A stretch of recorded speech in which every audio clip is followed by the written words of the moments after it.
اور بہت سارے لوگوں نے جو اکثر سوال کیے موت کے تعلق سے، اس میں اکثر سوال موت پہ نہیں تھے، وہ موت کے بعد کے اعمال پہ ہی تھے کہ وہ ایصال کر سکتے ہیں یا قرآن خوانی.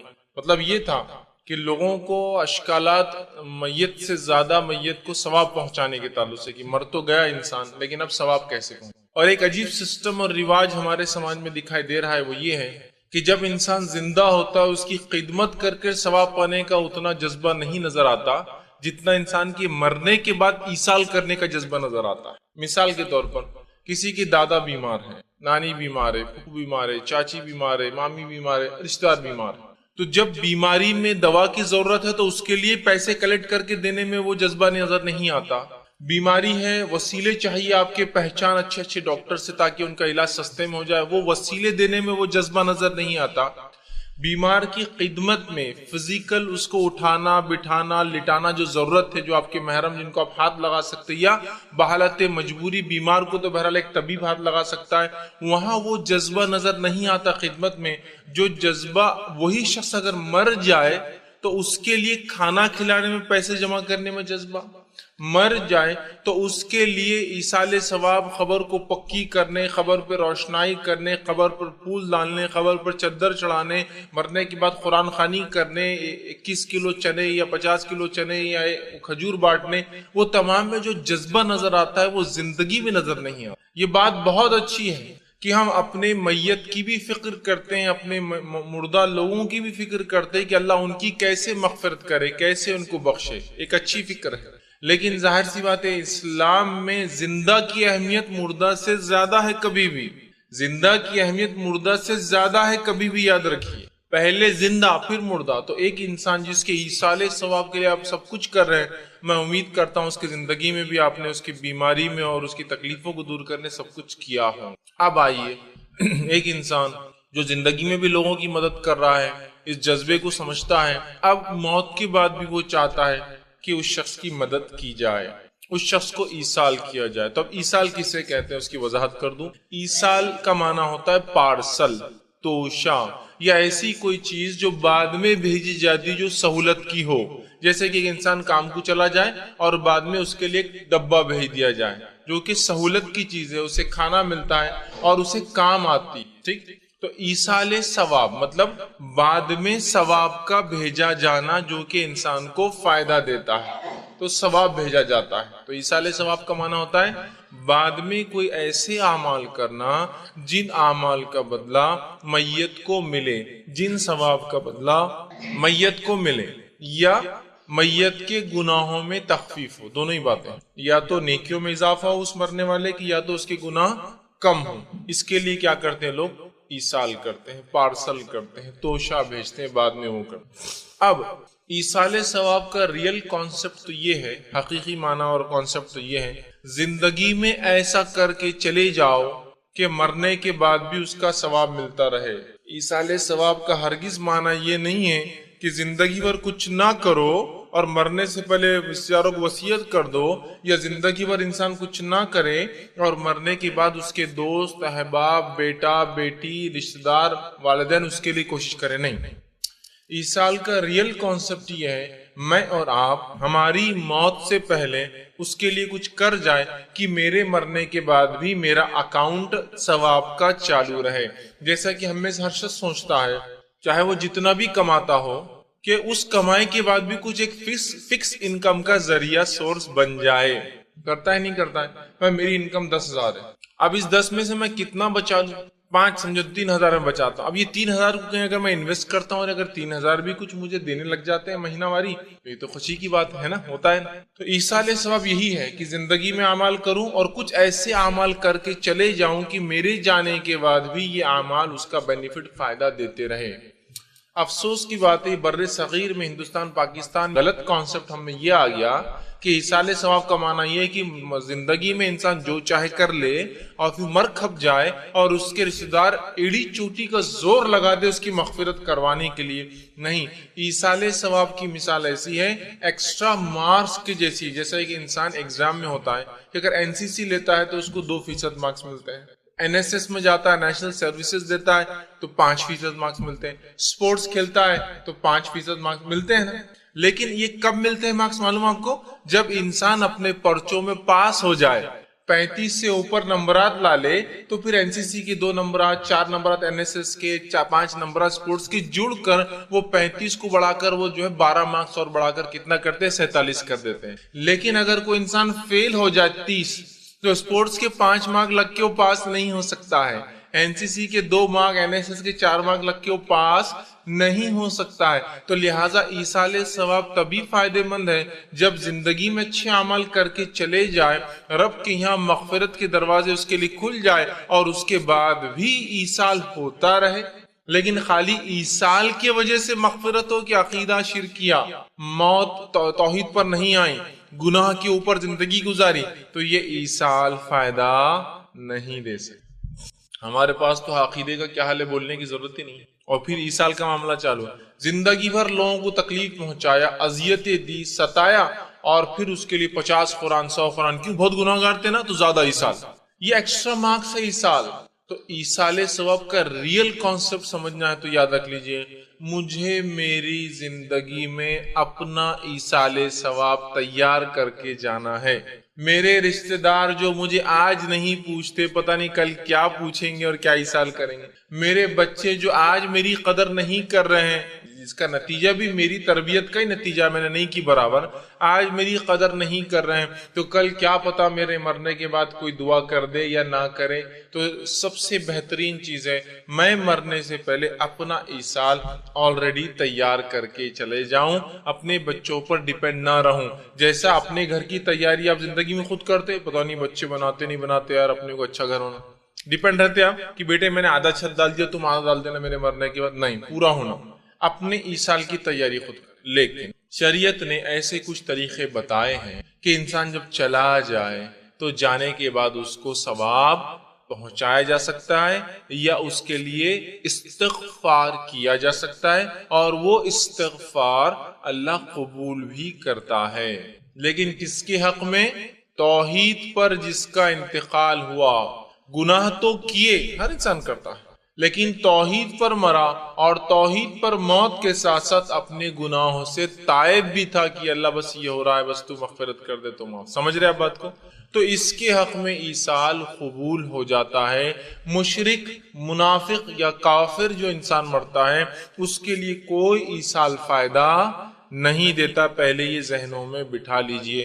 اس کے تعلق سے ایک روایت آتی ہے، مسند احمد کی روایت ہے، نبی اکرم صلی اللہ علیہ وسلم کے پاس عمر ابن خطاب رضی اللہ عنہ آئے اور ایک مسئلے کا سوال دریافت کیا۔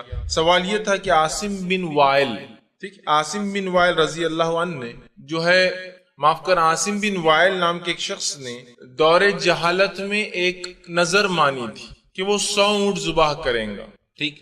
اب جو ہے ان کی تعلق سے آتا ہے کہ جب وہ نظر مانگی تھی اور جو ہے وہ 100 اونٹ کی نظر تھی، ٹھیک، تو ہوا یوں کہ بعد میں عمر ابن خطاب رضی اللہ عنہ نے جب وہ اس نظر کو ان کے بیٹے پورا کرنے لگے اور اونٹ ذبح کرنے لگے، تو تب نبی اکرم صلی اللہ علیہ وسلم سے عمر نے مسئلہ دریافت کر لیا کہ پوچھ لینا چاہیے کیا یہ قبول ہوگا نہیں ہوگا، ٹھیک۔ تب انہوں نے پوچھا تو نبی اکرم صلی اللہ علیہ وسلم نے جواب دیا اس مسئلے کا اور فرمایا، آپ صلی اللہ علیہ وسلم کہا اگر تمہارا باپ، مطلب وہ شخص ایمان والے نہیں تھے، آپ نے فرمایا ان کے بیٹے سے جن کا نام ہشام بن عاص ہے، کہا کہ اگر تمہارے باپ توحید پر ہوتے یا توحید کا لیتے، کلمہ طیبہ کا اقرار کر لیتے، تو پھر تمہارا ان کے طرف سے روزہ رکھنا نظر کا اور ان کی نظر کو پوری کرنا یا ان کے لیے صدقہ اور خیرات کرنا انہیں فائدہ پہنچاتا۔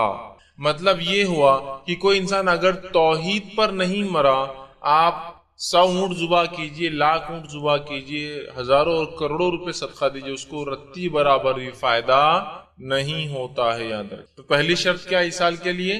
کہ وہ توحید پرست ہو، توحید پر مرا ہو۔ مشرک کے لیے ایصال، منافق کے لیے ایصال اور کافر کے لیے ایصال ثواب، اس کے نہ نیکیاں اس کو ملتی ہیں، نہ گناہ میں کوئی تخفیف اللہ اس کی کرتا ہے مرنے کے بعد، یاد رکھیے۔ یا تو وہ توبہ کر لے، توحید پر آ جائے، ایمان قبول کر لے، یہ مانو، تو یہ بات واضح ہونا چاہیے۔ دوسری چیز جو ہے کہ اب اور کیا چیزیں ہیں جو میت کو ثواب دے سکتی ہیں، تاکہ اگر شرعی نکات ہمیں پتہ چل جائے، ورنہ ہوتا ہی ہے کہ ہم میں سے اکثر لوگ افراط اور تفریط کے شکار ہیں. افراط اور تفریط سمجھتے ہیں آپ؟ یا تو آگے بڑھ جاتے ہیں یا تو پیچھے رہ جاتے ہیں. مطلب جو ڈیفائنڈ باؤنڈریز ہے اسلام کی اس کو ہم کبھی بھی یا تو اوپر جاتے ہیں یا تو پیچھے رہتے ہیں. بہت سے لوگ ہم میں سے ایسے ہیں جو ہر چیز ایصال کر رہے ہیں. کلمہ طیبہ 70,000 ایصال کر رہے ہیں, کوئی 1,00,000 ایصال کر رہا ہے, کوئی 1,24,000 بار جو ہے مختلف تسبیحات پڑھ کر ایصال کر رہا ہے.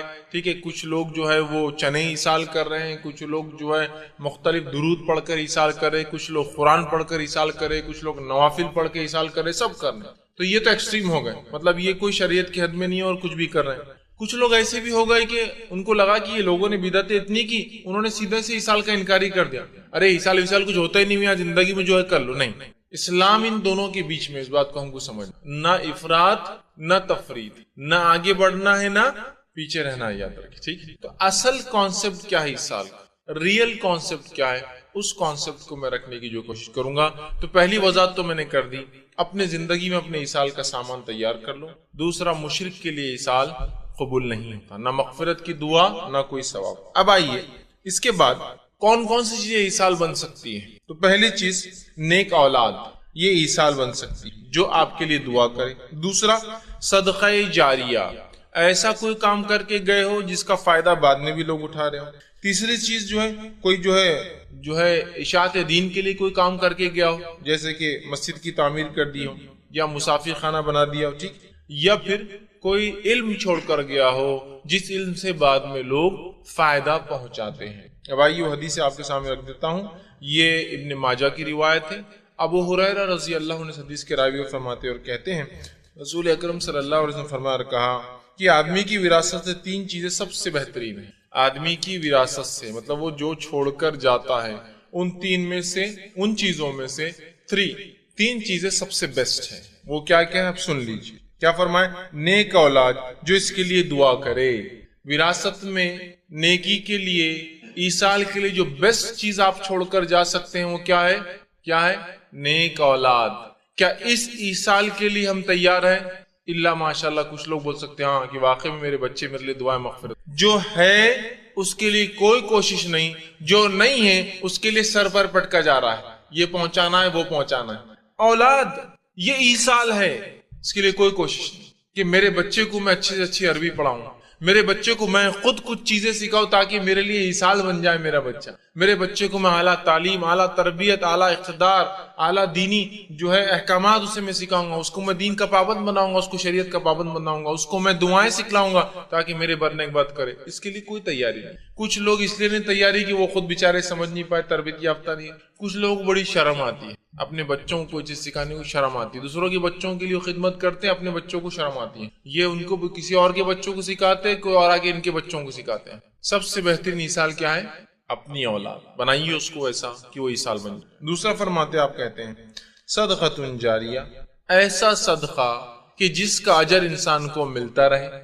جاریہ کوئی عمل چھوڑ کر چلے گئے آپ, ٹھیک, کوئی مسجد بنا دی, مدرسہ وہ کر دیا, ہاسپٹل بنا دیا, یتیم خانہ بنا دیا, بیواؤں کے لیے وظیفہ باندھ دیا, مسکینوں کے لیے کوئی روزگار کا ذریعہ بنا کے چلے گئے, راستہ بنا دیا, سرکاری کوئی نل لگا دیا جس سے لوگ فائدہ اٹھا رہے ہیں, یا کوئی بورنگ کھود کر چلے گئے جس سے لوگ پانی, کوئی کنواں کھود کر چلے گیا اور لوگ اس سے فائدہ اٹھا رہے ہیں, کوئی جھاڑ لگا کر چلے گا جس کے سائے میں لوگ سو رہے ہیں اور جو ہے اس کا پھل کھا رہے ہیں اور وہ جانور اس کے پتے اور پھل کھاتے ہیں.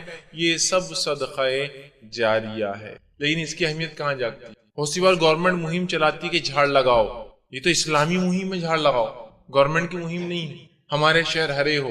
نبی اکرم صلی اللہ علیہ وسلم فرماتے ہیں, صحیح مسلم کی روایت ہے, اگر تمہیں پتا ہو کہ کل قیامت آنے والی ہے اور اگر تمہیں موقع ملے تو آج جھاڑ لگا دو. کل ہے لیکن آج لگا دو, موقع ملے. یا رسول اکرم صلی اللہ علیہ وسلم مہم چھوڑ کر چلے گئے کہ گرین کرو, ہرا بھرا کرو اس دنیا میں. کل قیامت آنے والی پتہ بھی ہو تو آج موقع ملے جھاڑ لگا دینا چاہیے. کتنی اہم بات ہے.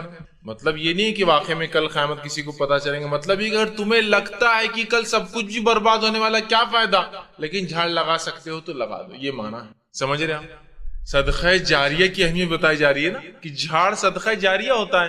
جھاڑ بڑا ہو گیا, مسافر سو رہے ہیں, پرندے اس کے پھل کھا رہے ہیں, جنگلی پھل ہے سمجھ لیجیے, تو بھی پرندے اس کے پھل کھا رہے ہیں. اچھے پھل آتے ہیں تو انسان اس کے پھل کھا رہے ہیں, آپ صلی اللہ علیہ وسلم فرمایا کہ جو پرندے وہ پھل کھاتے ہیں جو جھاڑ انسان لگاتا ہے، اس پھل کھانے کا جو نقصان ہوتا ہے اس کا بھی ثواب ملتا ہے مالی کو. آپ نے انار لگا دی، پرندوں نے کھا گیا، آپ نے جام، اس کا بھی اجر ہے روز قیامت آپ کو کہ پرندوں نے نقصان پہنچایا آپ کے جھاڑ کو. سمجھ رہے آپ بات؟ بہرحال تو کہا صدقہ جاریہ کچھ چھوڑ کر گیا جو کنٹینیو چل رہا ہے اس کے مرنے کے بعد، اور جس سے اجر ملتا رہے، اور اس کو سکھایا ہو علم جس پر لوگ اس کی موت کے بعد عمل کرے، اور ایسا کوئی علم سکھایا ہو جس کے بعد لوگ اس علم پر عمل کرے. یہ سب سے بہترین 3 چیزیں ہیں جو میرے مرنے کے بعد کام آ سکتی ہے. اب اس پر ہم کو محنت کرنا ہے. اور باقی وہ لوگ پہنچاتے نہیں پہنچاتے وہ چھوڑ دو لوگوں کو. میں کیا کر سکتا ہوں یہ ہے اولاد کو تربیت، ثواب جاریہ. کوئی ایسا کام کر کے جاؤں لوگ فائدہ اٹھائے، ثواب جاریہ. یا پھر ایسا علم چھوڑ کر جاؤں جس علم سے لوگ نفع اٹھاتے رہیں، یہ بھی صدقہ جاریہ ہے. اور یاد رکھیے ان چیزوں کے لیے جو محنت کریں گا، اس کو سپورٹ کریں گا، وہ بھی صدقہ جاریہ میں شامل ہوتا. ایک آدمی نے علم چھوڑ کر گیا، کتاب دب گئی تھی، آپ نے کتاب کو نکالا چھاپ کر بانٹا، اس کے لیے صدقہ جاریہ، آپ کے لیے بھی صدقہ جاریہ کہ آپ نے اس علم کو واپس لا لیا. سمجھ رہے ہیں؟ یہ بھی صدقہ جاریہ. صرف وہ نہیں اس کا لکھنا، آپ کا اس کو فروغ دینا، آگے بڑھانا، وہ بھی صدقہ جاریہ. اب نیک اولاد بھی ایک صدقہ جاریہ بہت لمیٹڈ ہوتی ہے، چونکہ اولاد کی زندگی بھی 60-70 سال ہی ہوں گی، وہ بھی ختم ہو جائیں گی دنیا سے، ہے نا. اس کے بچے اس کے لیے صدقہ جاریہ رہیں گے. سمجھ آپ؟ یہ الگ بات ہے اگر دادا نے پوتوں کی تربیت کی ہو، نانا نے نواسوں کی، تو وہ بھی اجر ملے گا، چونکہ وہ بھی علم چھوڑ کے جانے میں آئیں گا. لیکن کتنے جنریشن کو آدمی علم سکھا سکتا ہے؟ لیکن یہ بات کے دو جو ہے نا، کوئی چیز چھوڑ کر جائے، یہ چیز چھوڑ کے جانے والا بھی صدقہ جاریہ بہت لمبا ہے، لیکن اس کی بھی کچھ لیمیٹیشنز ہوتی ہیں. لیکن وہ تیسرا جو علم ہے نا، وہ بہت وسیع ہے. اگر صحیح علم دنیا میں چھوڑ کر گئے جس سے انسانیت فائدہ اٹھائے تو کیا صدقہ جاریہ، اس کی کوئی انتہا نہیں. اب دیکھیے اندازہ لگائیے، صحابہ کے بعد محدثین نے حدیث جمع کی. محدثین کے لیے وہ حدیث جمع کرنا اور چھوڑ کے جانا کیا ہوا؟ صدقہ جاریہ. محدثین نے جو حدیثیں چھوڑ کر گئی، ان حدیثوں کو چھپا کر لکھ کر جس زمانے میں فروغ رہا، چھپا کے بڑھایا جا رہا ہے، یہ بھی کیا ہوا؟ صدقہ جاریہ. ان کتابوں سے جن لوگوں نے فائدہ اٹھایا، چھاپنے والے کو صدقہ جاریہ، لکھنے والے کو صدقہ جاریہ. تو علم کا دائرہ باقی سب چیزوں سے وسیع ہے. میں نے کنواں کھودا، 50 لوگ فائدہ اٹھائیں گے، 100 سال تک اٹھائیں گے، 200 سال تک بعد میں لوگ کچرا بھر دیتے ہیں، لیکن بہت لمبے عرصے تک اس کا بھی ثواب ہے. میں اس کو کمتر نہیں کہہ رہا ہوں، لیکن میں بتانا چاہ رہا ہوں علم ایک ایسا صدقہ جاریہ ہے جس سے پتہ نہیں کہاں تک لوگ فائدہ اٹھائیں گے. اور آج ہم دیکھتے ہیں محدثین نے جو حدیث جمع کی، فقہ جمع کیا، اور اس کے علاوہ علماء نے جو کتابیں لکھی جس سے انسانیت تقوی حاصل کر رہی ہے، اپنے گناہوں سے تائب توبہ کر رہی ہے، نیکی کی طرف بڑھ رہی ہے. ان کی تقریروں سے جن لوگوں نے پھر ان کو پڑھ کے اپنی تقریریں بنائی، ان تقریروں سے لوگوں کو ابھارا جن سے ان کی زندگیاں بدل رہی ہے. پتہ نہیں کتنے لوگ چین میں ہیں. اور چین مارکیٹنگ تو بہت اچھی سمجھ میں آتی ہے ہم کو، ہے نا. ایک 3 ممبر بنایا تو اپنا پیسہ ریلیز، وہ 3 بنایا تو ڈبل، وہ 3 بنایا تو ٹرپل، وہ 4 بنایا تو اپن لکھ پتی، 5 بنایا تو کروڑ پتی، چھٹی چین کے اندر ملینئر، پھر بل گیٹ کی بازو جا کے بڑھ جاتا ہے آدمی. خیاسی اس میں وہ بہت سمجھتا ہوں برانچ، لیکن ثواب میں انہیں پتا نہیں، ثواب میں نہیں سمجھتے. 1 کو سکھا دوں گا، 2 کو سکھائیں گا، 3 کا اس کا پورا ثواب، وہ تینوں کا بھی پورا ثواب، پورا مل رہا ہے. پارٹ بھی نہیں ملتا، یہ انکم پوری ملتی ہے چین سسٹم میں پورا، اس کو کچھ کم نہیں اور میرے کو پورا 100 کا 100. پھر وہ 3 کو سکھائیں گا، پھر اس کے بچے سیکھیں گے، یا کوئی ایک انسان مجھ سے اسلام قبول کر لے، پھر اس کی نسلیں اسلام قبول کر لیں گی، جب تک وہ اسلام پر چلیں گے. کتنا ثواب نظر آ رہا مجھے. وہ اس کی بیوی، اس کے بچے، اس کی نسلیں، پتہ نہیں 10-20 نسلیں اگر جی گئی اس کی نسل، تو پورا ثواب میرا. یہ ہم کو کیلکولیشنز نہیں سمجھتے، اس کے لیے کوئی محنت نہیں. دوسرا دنیا ہی بتا دیجیے، اس کے پیچھے 8 آنے زیادہ ملتے بڑھ کے، تو پورے رات بھر کیلکولیشن کر کے برابر صبح تک آدھا روپیہ 50 پیسے کیسے بڑھ سکتے ہیں وہ نکالتا ہوں. کیونکہ 50 پیسے اگر روز میں بچاؤں گا، یا ایسے 2-4 کسٹمر 50 پیسے کے آتے ہوں گے تو ڈیلی 2 روپے بچ جائیں گے میرے. مہینے میں کتنے بچ جائیں گے؟ 60 روپے، ہے نا. تو اپنا موبائل کا ایک آدھ بل نکل جاتا ہے، SMS کا ہوتا ہے نا، پورا حساب کتاب. یا پھر میرے پڑوسی ایک فلاں ہے جو بدعت کرتا ہے، شرک کرتا ہے، اس کو ایک بار نہیں 1000 بار بتاؤں گا. چونکہ جب یہ توحید پر آ جائیں گے انشاءاللہ میرے لیے صدقہ جاریہ بن جائے. ایک صدقہ جاریہ کا پلان تیار ہوگا، اپنا دوسرے کے پیچھے پڑ گئے. دنیا میں تو ایسے ہی ہوتا ہے نا بھائی، ایک سسٹم چل گیا، بزنس بہت اچھا چل رہا تو آپ بڑے آتے کے سکون سے اگلا سسٹم چالو، اپنا یونٹ چالو کر رہے ہیں. ایک مسالے اچھے چل گئے، دوسرا سسٹم، ایک دکان ہے دوسرا، دوسری ہوگی تیسرا، تیسری ہوگی چین سسٹم، میگا، یہ مارکیٹ وہ مارکیٹ، یہاں ہے نا، سب بڑھاتے ہیں نا. تو دنیا میں بھی یہ ایک ثواب جاریہ تو ہو گیا، اپنے ان کو توحید پر لا لیا. اب دوسرا کیا ٹارگیٹ ہے اپنا، چلو ان کو کریں گے.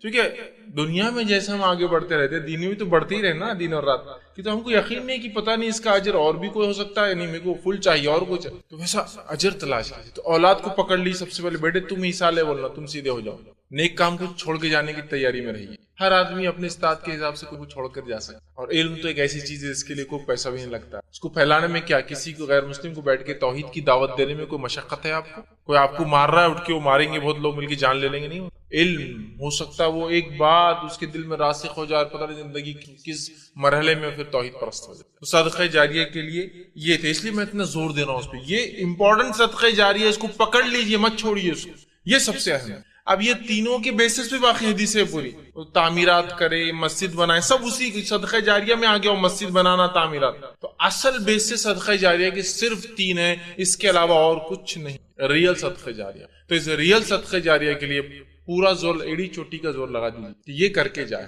کچھ نہ کچھ اس میں سے اپنے لیے تیار کر کے جائے. نیک اولاد، اس میں لڑکا اور لڑکی کا فرق نہیں، نیک اولاد، نیک اولاد. اس کے بعد صدقہ جاریہ، کچھ ایسا کام جس سے انسانیت میرے جانے کے بعد بھی فائدہ اٹھائے. کتنا ہی چھوٹا ہو، ہر آدمی کی استاد کے اعتبار صدقہ جاریہ بدلیں گا. کتنا ہی چھوٹا ہو، مخلص ہو تو بس صدقہ جاریہ ہو گیا آپ کے. اور علم چھوڑ کر جاؤں، کچھ تو بھی چھوڑ کر جاؤں تاکہ میرے مرنے کے بعد ہو. اس کے لیے پوری زندگی محنت کیجیے. مرنے کے بعد کوئی پہنچائیں گا نہیں پہنچائیں گا، چھوڑی اولاد کا، چھوڑی میں کیا کر سکتا ہوں اپنی. اس لیے میں نے شروع میں کہا تھا اپنی زندگی میں مجھے اور آپ کو جمع کرنا ہے. دوسروں پر، دوسرے کام میں ڈیپینڈ رہتے کیا؟ بڑا بھائی بول رہا میں کما کے تم کو بھیج دوں گا، ارے یار وہ بھیجیں گا نہیں بھیجیں گا کیا مانا. ڈیپینڈ رہتے کیا؟ ثواب میں بھی ڈیپینڈ نہیں، اپنا اپنا وہ کریں گے نہیں کریں گے، مجھے کرنا. دوسری روایت میں جو کہ صحیح مسلم کی، ابو ہریرہ رضی اللہ عنہ فرماتے اور کہتے ہیں رسول اکرم صلی اللہ علیہ وسلم فرمایا، مرنے کے بعد انسان کے اعمال ثواب کا سلسلہ منقطع، ٹوٹ جاتا ہے، ختم ہو جاتا ہے، بند ہو جاتا ہے، لیکن تین چیزوں کا ثواب میت کو مرنے کے بعد بھی ملتا رہتا ہے. پہلا صدقہ جاریہ، دوسرا لوگوں کو فائدہ اٹھانے والی کوئی چیز دے کر گیا ہو، تیسرا کوئی علم تیسرا اولاد چھوڑ کر گیا ہو جو اس کے مرنے کے بعد جو ہے اس کے لیے دعا کرے. اس میں بھی وہی بات آتی. تیسری روایت آتی ہے جو کہ ابن ماجہ کی ہے، نبی اکرم صلی اللہ علیہ وسلم فرمایا، ابو ہریرہ رضی اللہ عنہ حدیث کے راوی آپ نے فرمایا کہ مومن آدمی کے مرنے کے بعد جن اعمال اور نیکیوں کا ثواب ملتا رہتا ہے وہ یہ ہے، وہ اتنی باتیں ہیں. اور اس حدیث میں جو ہے آپ نے 5 باتیں بیان کی، لیکن پھر وہ تینوں میں سے 6 ہو، الگ نہیں کچھ. کیا ہے دیکھیے، پہلا فرمایا، پہلا وہ ہے جو علم ہے جو لوگوں کو سکھلا کر یا پھیلا کر گیا ہو. دوسرا فرمایا نیک اولاد ہے جو اس کے پیچھے اس نے چھوڑ گیا ہو. تیسرا فرمایا قرآن کی تعلیم جو لوگوں کو سکھائی ہو. تو یہ علم میں آ گیا، علم میں آ گیا، آلریڈی علم کا آ گیا، اس میں آ گیا. چوتھا آپ نے فرمایا مسجد جو تعمیر کرائی ہو، یہ صدقہ جاریہ میں آ گیا، مسجد ہو، مدرسہ، میں نے آپ کو بتا دیا. اور پانچواں فرمایا مسافر خانہ جو بنایا ہو. تو اس میں جو 3 باتیں نہیں نکلی وہ کیا ہے؟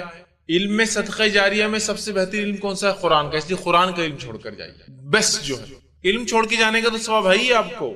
کوئی بھی علم جس سے انسانیت کو نفع ہو، چاہے وہ دین کا ہو یا دنیا کا ہو. کوئی ٹیکنالوجی ایجاد کر کے گئے جس سے انسانیت، وہ بھی آپ کو ثواب. لیکن اس میں سب سے افضل علم کون سا ہے؟ قرآن کا. اس کے بعد صدقہ جاریہ تعمیرات کے معاملے میں جو 2 چیزیں خاص بتا دی وہ کون کون سی ہے؟ ایک مسجد تعمیر کرے، چونکہ لوگ عبادت کریں گے اور پتہ نہیں وہ مرکز ہوں گی، وہاں جو ہے لوگ جمع ہوں گے، وہاں مشورے ہوں گے، اس بنیاد پر محلے کی اصلاح کے کام ہوں گے اور کیا کیا کچھ نہیں ہوں گا، ہے نا. یہ ایک آپ کے لیے ثواب جاریہ ہوگا. اور ایک خاص ایمفسائز دیا گیا کیا؟ مسافر خانے بنانا. لیکن آج بہرحال یہ سب چیزیں نہیں آتی، ورنہ پچھلے زمانوں میں لوگوں نے الحمدللہ ان کو جزائے خیر دے. بہت سے لوگ فائدہ بھی اٹھاتے، فلاں مسافر خانہ میں جا کے آپ رہتے ہوں گے، نہ کہیں شہر میں جاتے ہوں گے، سستا بھی رہتا، اچھا بھی رہتا. وہ صدقہ جاریہ کسی کا کیا ہوا ہے کہ لوگ آئے، فائدہ اٹھائے، مینٹیننس کو جو خرچہ ہوتا ہے لے لیا کیجیے. سمجھ آپ، صدقہ جاریہ ہے. تو خاص طور سے علم میں قرآنی علم، تعمیرات میں مسجد، اور اس کے بعد آپ نے خاص زور دیا مسافر خانوں پر. چاہے پھر بیت اللہ میں لوگ حج کے لیے آئے تو وہاں کے مسافر خانے ہوں یا کسی شہر مسافر خانے ہوں، جہاں لوگ آ کر اس سے فائدہ اٹھائے. اور امت مسلمہ میں یاد رکھیے جب مسلمانوں کی حکومت تھی ان مسافر خانوں کا چلن اتنا عام تھا کہ چپے چپے میں مسافر خانے تھے جو لوگوں نے وقف کر رکھے تھے کہ جو مسافر آئے ان کو کرائے کی ضرورت ہی نہ پڑے. ہمارے نہ صرف مسافر خانے بلکہ گھوڑوں کے باندھنے کے کھوٹے اور ساتھ میں گھوڑوں کے کھانے کا سسٹم اور ساتھ میں اس مسافر کے لیے بھی کھانے کا سسٹم تیار ہوتا تھا کہ مسافر جہاں رہیں گا شہر والے لائیں گے کہ مہمان ہے اس کے گھوڑے جانور کو تک کھانا. اس حد تک نظام تھا. آج بہرحال یہ تمام چیزیں ختم ہیں چونکہ الگ ہی سال ثواب تیار ہو گیا ہمارے لیے. یہ سب ضرورت کا ہے ہم کو. ماڈرن ہے نا ہم تو دین ماڈرن سب سے ماڈرن ہے اور وہ جب آیا تھا سب سے ماڈرن تھا اور قیامت تک یہی رہنے والا. اب اس میں کوئی تبدیلی نہیں اب یہی کہاں ثواب جاری. اب دوسرے اپون کریں گے مرنے کے بعد بیٹے 100 قرآن پڑھ دو 50 رکعتیں پڑھ لینا یہ کر دینا. یہ سب پتہ نہیں ہوگا جو ہوتا ہے وہ یہ. آئیے آگے. اسی طرح جو ایک اور روایت آتی صحیح مسلم کی حدیث ہے ابو ہریرہ رضی اللہ عنہ اس کی راوی آپ فرماتے ہیں کہتے ہیں کہ ایک آدمی نبی اکرم صلی اللہ علیہ وسلم دریافت کیا میرا باپ وصیت کیے بغیر فوت ہو گیا ہے اور مال چھوڑ گیا ہے. میرے والد وصیت کیے بغیر فوت ہو گئے انتقال کر گئے اور پیسہ چھوڑ گئے مال چھوڑ گئے ہیں. میں اس کی طرف سے صدقہ کروں تو کیا اس کے گناہ معاف ہوں گے؟ تو کیا میں اس کے طرف سے صدقہ کروں وہ مال تو کیا اس کے گناہ معاف ہوں گے؟ آپ نے فرمایا ہاں. اور بالکل سیدھی ریلیشن والی بات تھی نہیں. انسان جو کماتا ہے اس کا اسے اجر ملتا ہے. اس آدمی نے کمایا بغیر وصیت کے مر گیا لیکن وارث نے اس کے نام سے خرچ کر دیا تو اس کو ثواب ملے گا. ظاہر سی بات ہے. اور وارث کو بھی ملے گا. کیوں؟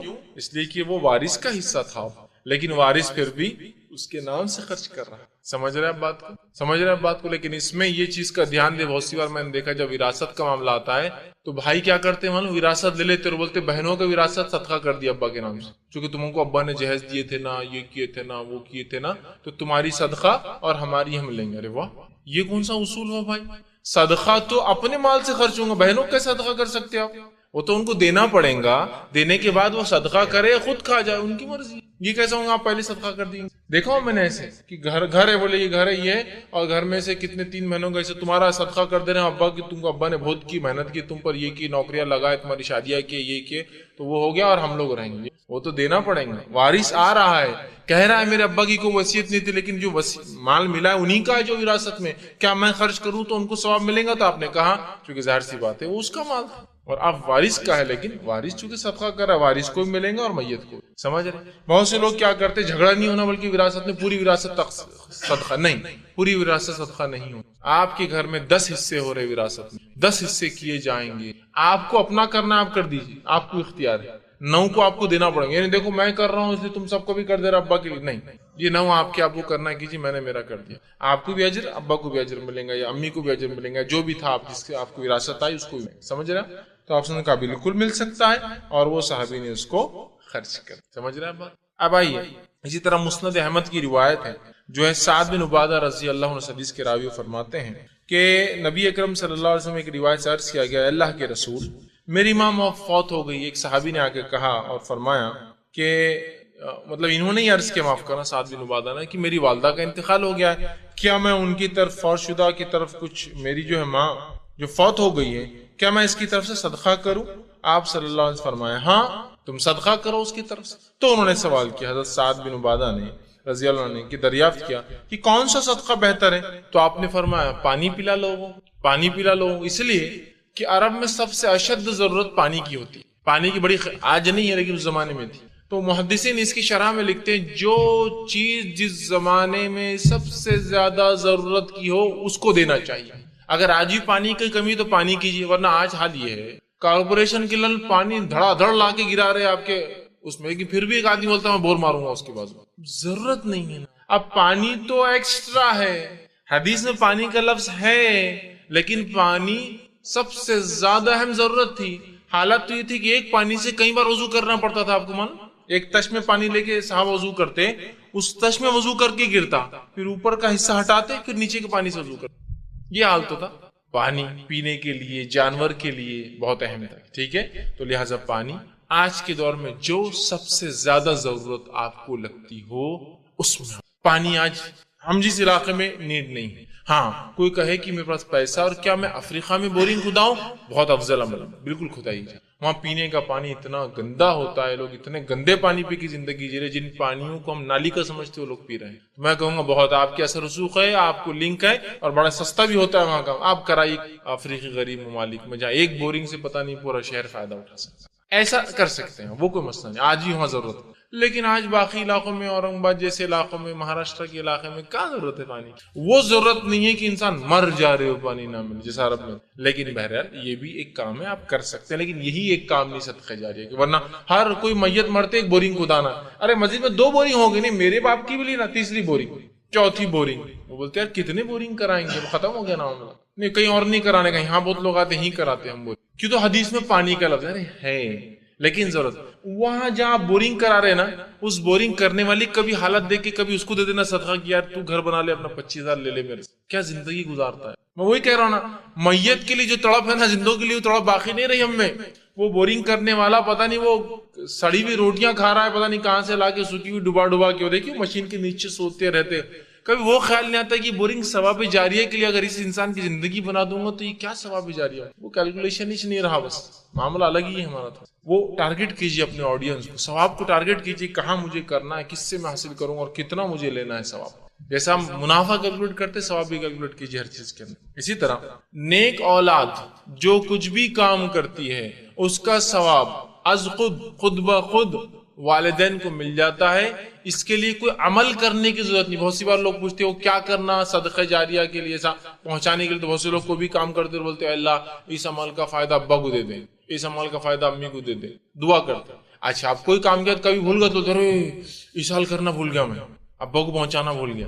ایک بڑا کنفیوژن ہوتا ہے اور لوگ ہر اللہ اس کا ثواب ابا کو، اس کا ثواب امی کو، اس کا ہر چیز کے لیے. اور اگر کسی دن بھول گئے تو ارے آج تو اس سال چلا گیا. اب جان لیجیے آپ جو بھی کام کریں گے بغیر آپ کے بولے کہ آپ کے والدین کو آٹومیٹک اس سال پہنچ جائیں گا. یہ سسٹم بہت اپڈیٹڈ ہے، ہائیلی کھٹاکٹ ہی پہنچاتے رہتا ہے آپ کو. ہائیلی اپڈیٹڈ سسٹم ہے، یہ بولنے کی ضرورت نہیں اللہ ان کو. کیوں؟ اس لیے کہ عائشہ رضی اللہ عنہا فرماتی ہے، یہ روایت جو ابن ماجہ کی ہے، آپ نے فرمایا اور کہا کہ نبی اکرم صلی اللہ علیہ وسلم نے فرمایا اور کہا کہ سب سے پاکیزہ تر کھانا وہ ہے جو انسان اپنے ہاتھ سے کماتا ہے، ہاتھوں سے کماتا ہے، اور آدمی کی اولاد اس کی کمائی سے ہے. ٹھیک کہ سب سے پاکیزہ تر کھانا جو ہے آدمی جو اپنے ہاتھ سے کماتا ہے اور کمائی ہے، اور آدمی کی اولاد اس کی کمائی سے ہے. مطلب انسان کو اپنی کمائی کے ہر حصے کا بدلہ ملتا ہے اور اولاد آدمی کی کمائی میں سے ہے. تو آٹومیٹیکلی جب اولاد کمائی ہے، ارننگز ہے، اسی لیے تو پچھلی حدیث میں کیا کہا گیا، وراثت میں جو 3 چیزیں چھوڑ جاتا ہے اس میں سب سے افضل اولاد ہے. مطلب اولاد وراثت بھی ہے، اولاد کمائی، اور کمائی وراثت بنتی ہے بعد میں یاد رکھیں. حالانکہ وہ وارث بھی ہے لیکن وہ وراثت بھی ہے. مطلب آدمی جو چھوڑ کر جا رہا ہے اس کی نیک اولاد اس کی وراثت ہے اور اس کی کمائی بھی ہے، اور ہر انسان کو اس کی کمائی کا بدلہ ملتا ہے. تو لہٰذا آٹومیٹیکلی جو نیک اولاد ہے جو بھی عمل کرتے ہیں وہ کہے نہ کہے اس کا اجر ان کے والدین کو شفٹ ہوتا رہے، چلا جاتا ہے. سمجھ رہے ہیں؟ تو وہ خاص اللہ ان کو پہنچا دے، ان کو پہنچا دے. ارے آج تو بھول گیا میں پہنچانا، کوئی ضرورت، آپ جو کریں گے پہنچ جائیں گے، جو کریں گے پہنچ. ٹھیک. اسی طرح جو ہے دعا میت کے لیے نفع بخش ہوتی ہے، یہ بھی ایصال کی جا سکتی ہے. دعا میت کے لیے نفع بخش ہو سکتی ہے، اور میت کی نظر پوری کرنا جو اس نے نظر مانگی تھی، ٹھیک، اور جو ہے اس کے لیے استغفار کرنا، یہ بہترین تحفہ ہے. حدیث کے الفاظ اس طرح سے ہے. حدیث جو ہے مسند احمد کی روایت ہے، حضرت عائشہ رضی اللہ عنہا اس کی راوی فرماتی اور کہتی ہے نبی اکرم صلی اللہ علیہ وسلم نے فرمایا کہ بقی جو مدینہ کے قبرستان ہے، آپ وہاں تشریف لے گئے اور اہل بقی کے لیے دعائیں کی. آپ نے بہت ساری دعائیں کی. جب گھر آئے تو حضرت عائشہ رضی اللہ عنہا نے پوچھا کہ آپ کہاں گئے تھے؟ تو آپ صلی اللہ علیہ وسلم فرمایا کہ میں بقی گیا تھا، اس لیے کہ مجھے حکم ہوا تھا کس کی طرف سے؟ اللہ کی طرف سے. مجھے حکم ہوا تھا اور فرمایا مجھے اللہ کی طرف سے اہل بقی کے لیے دعا کرنے کا حکم دیا گیا تھا. مطلب نبی اکرم صلی اللہ علیہ وسلم نے اہل بقی کے لیے دعائے مغفرت کی. یاد رکھ، ویسے بقی کا نام بقی غرقد یہ زیادہ صحیح نام ہے، جنت البقی اس کو کہنا یہ ثابت سنت سے نہیں، بقی غرقد، چونکہ اس میں غرقد نام کا ایک پودا اگتا تھا اس لیے اس کو بقی، جیسا ہر قبرستان میں کچھ اگتا ہے وہاں ایک جھاڑ اگتا تھا اس کو غرقد بولتے ہیں، تو بقی غرقد یہ سنت سے نام ثابت ہے، جنت البقی نام ثابت ہے، ٹھیک بہرحال۔ تو بقی غرقد مجھے حکم دیا گیا تھا میں جاؤں اور اہل بقی کے لیے دعا کروں۔ اسی طرح دوسری روایت آتی ہے جو عبداللہ ابن عباس رضی اللہ عنہ حدیث کے راوی بہقی کی روایت ہے، آپ نے فرمایا اور کہا میت کی مثال قبر میں ایسی ہوتی ہے، جو لوگ مر جاتے ہیں ان کی مثال قبر میں ایسی ہوتی ہے کہ ڈوبنے والے اور فریاد کرنے والے کی طرح۔ قبر میں انسان کی کیفیت ایسی ہوتی ہے جیسا ڈوبنے والا سامنے کھڑے ہوئے انسان کو فریاد کرتا ہے مجھے ڈوبنے سے بچاؤ۔ تا فرماتے ہیں قبر میں میت کی مثال ایسی ہوتی ہے جیسے ڈوبنے والا فریاد کرتا ہے، فریادی اس طرح ہوتی ہے جو اپنے ماں باپ بھائی یا کسی دوست کی دعا کا منتظر رہتا ہے۔ مطلب جیسا ڈوبنے والا سامنے بچانے والے سے منتظر رہتا ہے کہ تم مجھے بچاؤ، اسی طرح ایک میت قبر میں منتظر ہوتی، انتظار کرتی کہ اس کے ماں باپ اگر زندہ ہو تو، اس کے دوست، اس کے بھائی، اس کے دوست یا دوست سے مراد کوئی بھی رشتہ دار بھی اس میں انکلوڈ ہو جائیں گے، جب دوست کا درجہ آگے رشتہ دار ہے، وہ انتظار کرتا ہے، منتظر ہوتا ہے کہ کوئی اسے دعا دے دے، اس کے لیے دعا کرے، پہنچا دے۔ تو آپ منتظر رہتا ہے، جب اسے دعا پہنچتی ہے تو اسے دنیا کی ہر چیز سے زیادہ محبوب، اور جب اسے کوئی دعا دیتا ہے اللہ میرے دوست کی مغفرت کر، میرے چچا کی مغفرت کر، میرے ماموں کی مغفرت کر، میرے والدین کی مغفرت کر، میرے جو بھائی کی مغفرت کر، اللہ ان مسلمانوں کی مغفرت کر، اللہ ان شہداء کی، آپ جب بھی کرتے ہیں تو وہ انسان کو اتنی خوشی ہوتی ہے، یا اس کا معنی ہوتا ہے خوشی ہوں گی روز قیامت، چونکہ اب تو وہ عالم برزخ میں، یا واللہ عالم چونکہ غیب کا معاملہ ہے، اتنی خوشی ہوتی ہے جتنی خوشی دنیا میں کسی چیز کے پانے سے انسان کو نہیں ہوتی۔ تو کیا ہم اپنے میت کے لیے دعا نہیں کریں گے؟ اور ایسا بہترین سسٹم کہیں سے بھی کی، چاند پر بھی اگر جانے کا موقع ملے وہاں سے بھی کیجئے تو یہ پہنچ جاتا، ورنہ ہی غلط فہمی، اب خبر کے پاس نہیں جاتے دعا کیسے؟ کوئی ضرورت نہیں کسی کی خبر کے پاس جانا اور دعا کرنے کی، آپ کہیں سے بھی کیجئے، اے اللہ ان لوگوں کی مغفرت کر، اس زمین والوں کی، اس زمانے والوں کی، ان لوگوں کی، فلاں شہداء کی، فلاں مجبور کی، فلاں مسکینوں کی، فلاں لوگ جو فلاں ظلم میں مارے گئے، فلاں لوگ جو فسادات میں مارے گئے، اے اللہ ان قبرستان والوں کی، اللہ میرے بھائی کی، اللہ میرے چچا کی، میرے رشتہ داروں کی، میرے والدین کی، میرے سرپرستوں کی، میرے استاد کی، جس کے لیے بھی آپ کریں گے اس کو اتنی خوشی ہوتی ہے، وہ انتظار کرتا ہے اس دعاؤں کا، اتنی خوشی ہوتی ہے کہ دنیا میں جو کچھ تھا یا دنیا میں جو سب سے محبوب زیادہ پسند ہے اس سے زیادہ اس کو پسند